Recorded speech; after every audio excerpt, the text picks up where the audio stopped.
park police are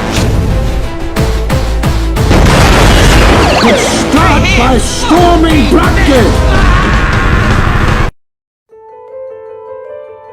What's going on, everyone? So welcome to my latest video. This is, of course, my review for The Lone Ranger, which is a 2013 film that came out in July of said year. This is a Western adventure action flick, and it is also a film directed by Gore Verbinski, the same director that gave us the Pirates of the Caribbean trilogy, Rango, A Cure for Wellness, and a slew of other movies. I've actually ranked Gore Verbinski's films. You guys can check that out in my playlist on the channel down below. But I'm very happy to say Anthony A. Perez is joining me today. And Anthony A. Perez, he's someone that we've worked together before. We recently collaborated on The Girl with the Dragon Tattoo, which came out obviously in 2011. And to celebrate 10-year anniversary, I had him on the channel. So you guys can check that out down below. But I wanted to have him on this channel because this is his first time watching the movie. And for myself, The Lone Ranger I've seen a dozen times. So you're going to get to hear two different perspectives. So before I, have him take it away, I wanted to say, in terms of the premise of this movie, it is based on the show that came out, I believe it was like the 1940s, and I'll get into that more when, obviously I talk about my positives. All that exposition aside, guys, take it away, Anthony.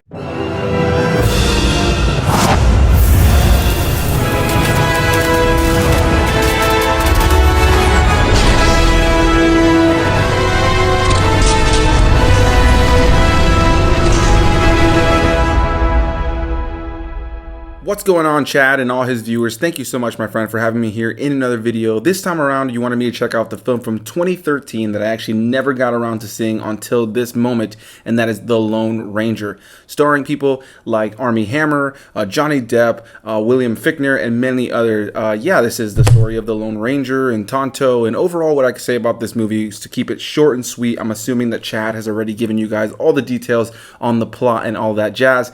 Yeah, overall, my thoughts on this movie were I was rather disappointed. This is a movie that I had never seen, but, it always looked kind of cool. I remember seeing the trailers back when it first came out. I love Johnny Depp. I'm a fan of Armie Hammer. I'm a fan of the director, Gore Verbinski, and you have the music being composed by Hans Zimmer. So in a lot of ways, kind of the dynamic duo from Pirates of the Caribbean coming together, I guess trio as well, adding in Johnny Depp as well. So you have, these three big names, and I'm sure other people that I probably didn't even realize on the production side of things that are working together to create a brand new movie that in a lot of ways is a Pirates of the Caribbean feeling Western film. And what I can say about this film is that I think the biggest issue this movie had for me, without a doubt, is its character development. The movie is over 2 hours long, if I'm not mistaken, and it just does not need to be that long. This movie could have easily been far shorter by cutting out a lot of random nonsense throughout the course of the film, and ultimately by the time the movie was over, I just didn't really care about the characters, their journey, the story, or anything that was really playing out. With that said, there is some pretty dark elements to the film in terms of some violence, and just overall the action of this film is really what kept me engaged. It's big, it's over the top, it's very cartoony, and simply that's what really kept me going. That's what really kind of kept me engaged to the movie while I was watching it. Beyond that, I found the performances to be fine, but again, the script wasn't really doing them any favors because I ultimately just never found myself really caring for the characters. Again, I think the performances for what they are is fine, but I wasn't crazy about these characters because of what they were actually given to do over the course of the screen time. Now, one thing that people will always talk about when it comes to this film, something you can see right before the movie starts when it comes to its rating. What I'm referring to is the fact that this film does have very outdated cultural depictions, specifically around the Native Americans. And yeah, Johnny Depp in this film is pretty much just playing a traditional, stereotypical Indian chief type of character mixed with Jack Sparrow. It's pretty much like Gore Verbinski was like, hey man, you want to do the Jack Sparrow thing again, but slightly different? That's pretty much what he's doing here. It's not nearly as charming or as exciting or funny or cool as it is when he's playing Jack Sparrow. And in a lot of ways, it almost feels like Johnny Depp was kind of phoning in the performance here. He's not bad, but I just don't really feel like he was given direction to really make this character fresh and unique and something that, Johnny Depp is really great at, which is creating characters. In a lot of ways, it just really did feel like this movie was trying to be Pirates of the Caribbean in Western kind of feel and vibes. And overall, I just never really cared for any of the characters, as I mentioned before. Now, the one character that I did think was the coolest, where it had a great blend of practical makeup and just a really great performance, is the villain in this film, played by William Fichtner. He's great in the film. Found him to be very, very believable as this big, over-the-top, almost comic booky, just, cowboy villain. I thought he did a really good job of being that Western villain that you would see in old-timey Western films or see in video games games or anything like that. He definitely hammed it up, and I really enjoyed the prosthetics given to his character where, you know, in a lot of shots of the film, if you don't really know what the actor looks like under that makeup, you may not even recognize that that is him. And yeah, I was very impressed with the makeup effects there. And overall, I think the costume design of this film, the set design, a lot of the special effects, a lot of it really worked. This film had a lot going for it. And so the fact that it's over 2 hours long, that you have Gore Verbinski in the director's chair, that you have a score given to us by Hans Zimmer, and that you have big faces as our leading roles, you pretty much look at this movie and think this is going to be a recipe for success. But ultimately, I think the way that they chose to tell the story and the very jumbled nature of the story just left me feeling a little bit underwhelmed. There were moments where I thought to myself, I completely forgot this person was in here. One of those random characters for me is somebody like Helena Bonham Carter's character in this film, who is just kind of there, you know. She shows up when she's kind of helpful in certain points, but you don't care about her character. I don't even really remember what her character's name was. I don't really remember what her purpose in the film was. And ultimately, that's how I felt about a lot of the side characters in this film. They just don't give them enough to do, and there's not enough utilization of these characters across the screen time for you to really truly care about who they are by the time the movie was over. So I know Chad asked me to be a part of this, and I honestly don't know if you love this movie, if you hate this movie. So I am very curious to hear your thoughts on this once the video is officially up. But ultimately, what I will say is that this film did have some entertaining elements, mostly around the action, and I was a fan of the set design, the costume design, and a lot that went into the production of this film, but I just couldn't really find myself gripped to the characters, their narrative, their story. And the one thing that definitely didn't work for me in this film is the way that they framed the narrative of this movie. From the very beginning and over the course of the movie, we are doing something very similar to The Princess Bride. In The Princess Bride, you have a young boy and an older individual who is reading a story to the young boy, and over the course of the film, the young boy would kind of interject with different commentary or questions that they would have that would kind of take you out of the story that we're watching and kind of, you know, take you out to this storytelling experience. And there's a charm to it with The Princess Bride, and there have been plenty other films that have done it very, very well. Edward Scissorhands is a random one that pops to mind as well. However, with this film, the way that they chose to go about it, didn't love it. Once again, you do have an older gentleman and a younger gentleman, but this is literally a little kid that's dressed up like the Lone Ranger who stumbles upon an Indian and a Native American, like what is supposed to be like an exhibit, a statue, and it's just an aged, older version of Johnny Depp playing Tonto, telling him the story of the Lone Ranger. So this kid's practically just talking to an Indian statue thing that's at a museum, and now they're having a conversation. There's really never any explanation for why that is. It just feels like a random thing that's just kind of tacked on to the beginning and the end of the movie. And there's a couple interjections throughout the course of the film. But I think the movie should have just focused on telling the story of Tonto and the Lone Ranger in this film. I think just trying to frame it with this whole other thing where now this kid is possibly the new Lone Ranger just felt weird, felt stupid, didn't care for it at all while I was watching it. And yeah, that's where I'm going to wrap up my thoughts on this movie. So do I recommend it? If you want to. I think it's a movie that is just kind of there. I think that the fact that it's so long, that it, you know, has so many great elements in terms of filmmaking that really work for it, but ultimately didn't have what really matters, which is a strong story. I think it's just ultimately disappointing. And I think that it's one of those movies that is going to be, you know, kind of beloved by some people. I can totally see this having a cult fan base because there's so much about the film that is well made. It's just overall, you know, are you really attached to the characters by the end of it? I watched it with my fiance and my buddy, the Big Rob Theory, and the three of us all were kind of throughout the entirety of the runtime. We kept questioning to ourselves, do we like this? Do we not like this? Then we'd laugh. Then we'd think that was pretty cool. Then we'd think, oh, that's pretty cool. And then we'd be right back to this lull of just And ultimately, I think that's my overall vibe on the film. So I'll pass it back to you, my friend. Thank you so much, Chad, for having me here in this video, and look forward to hearing the rest of your thoughts on it. All right. Thank you very much, Anthony. So one of the things I wanted to give you guys, before I talk about my positives, I wanted to give you guys a little bit of backstory with my relationship of this film, because obviously this was Anthony's first time watching it. For me, I've seen it a dozen times, and I actually did see this film in theaters opening night. Actually, the day before, there was like an early screening. The Lone Ranger is a film that I actually saw the TV show. The TV show that came out, I believe, in like the 1940s. That was one of the first things that I ever watched when I came into this world. I believe it was actually one of the first DVDs that my parents had. And I remember watching the first episode and really, really being impressed by it. Again, I was like, what, 5, 6 years old when I watched it? But that was the show that I watched a lot of. I remember we had like a bunch of DVDs of The Lone Ranger, and I watched it on repeat.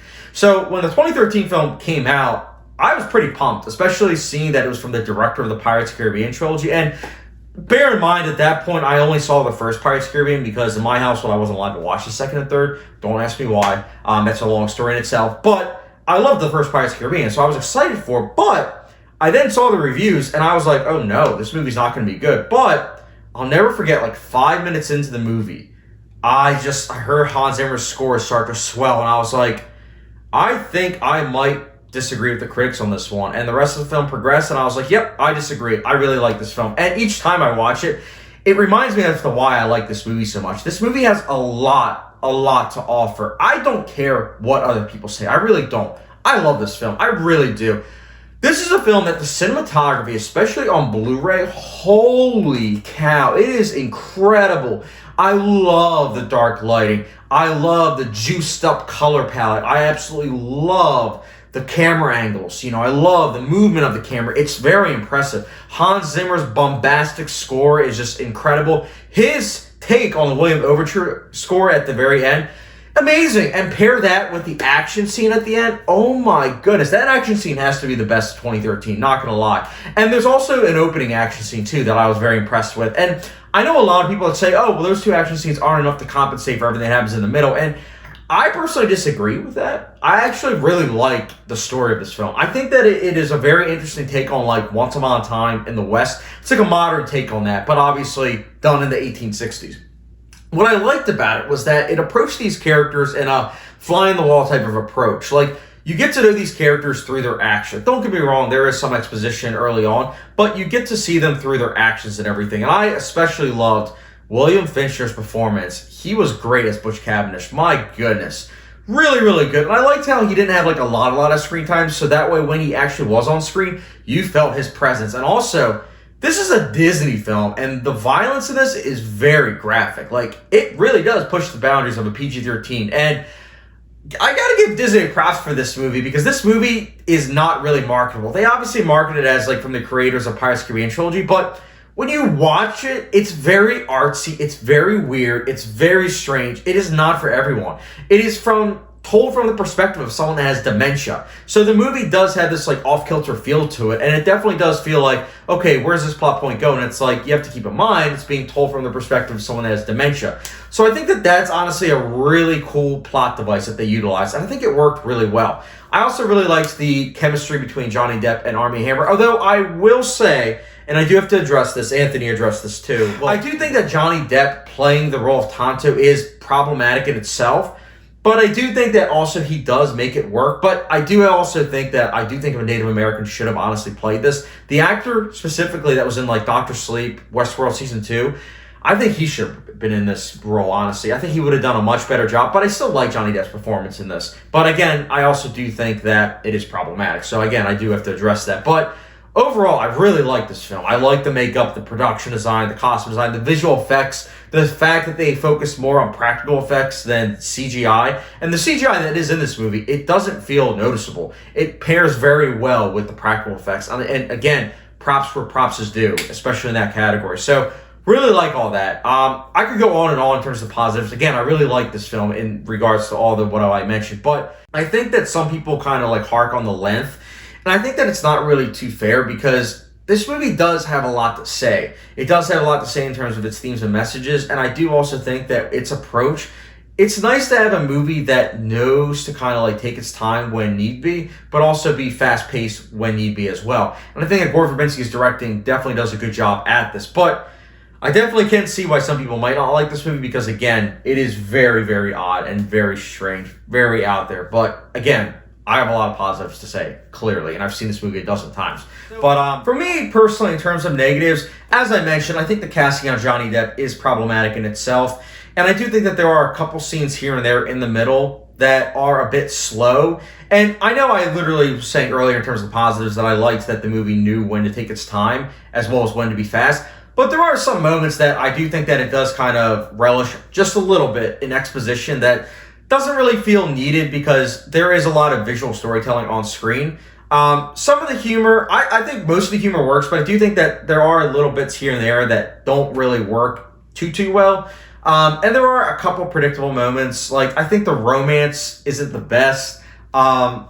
I don't know, like the whole Wrong Brother thing, I wasn't the biggest fan of. But again, really like the symbolism of this movie. I really like the fact that, again, there's a lot of focus on visual storytelling, as well as, again, just a lot of things that a blockbuster movie doesn't really have that this movie was able to relish in. I can see why it didn't do well at the box office. I can. Again, this movie's out there. It's also a Western, but props for Gore Verbinski for making this movie. I'm glad that years later, 8 years later, I know a lot of people that actually like this movie, not as much as me, obviously, but I am glad that this movie is getting found by a lot of people, and I'm glad to see that it's going to have a following from years to come. Also, before I get into wrapping things up, I wanted to also say sound mixing, amazing. I really like the bullets, especially those sound effects. Incredible. Up there for me with like True Grit 2010. I think those might be the best gun effects in terms of the sound. But anyways, all that being said, guys, again, I really like The Lone Ranger. I think that it is a very, very unique blockbuster. It feels fresh. It's honestly a good callback to other Westerns, whilst at the same time being able to stand on its own. It's a lot better than the TV show, whilst at the same time making it new, which, forgot to also mention, this is a lot different from the TV show. A lot different. It takes the bare bone structure of that, puts a lot of strange, artsy stuff with a lot of different takes on Verbinski's style, and it makes it its own, and I loved it for that. And The Lone Ranger, for me personally, I'll be giving a 4.25 out of 5-star rating, which, if it was like a hot sauce rating, gets to good old Louisiana Pure Crystal hot sauce. So yeah, I really like The Lone Ranger. At times, it even makes me speechless. So, guys, The Lone Ranger, what did you guys think about it? Did you like it? Did you not? Are you part of that following now? Or are you someone that is still kind of like, I don't like this movie? Let me know in the comment section down below. And again, Anthony, I really do appreciate you coming on to this channel. And guys, don't forget the subscription and notification bell, not only for myself if you haven't done so already, but also go visit Anthony's channel. He does a lot of great videos, great content, and he does a lot of collaborations with other people. I hope to be on his channel again soon. Go follow him, guys. He's the best, and you guys are as well. And again, subscription, notification bell, and I'll catch you guys later.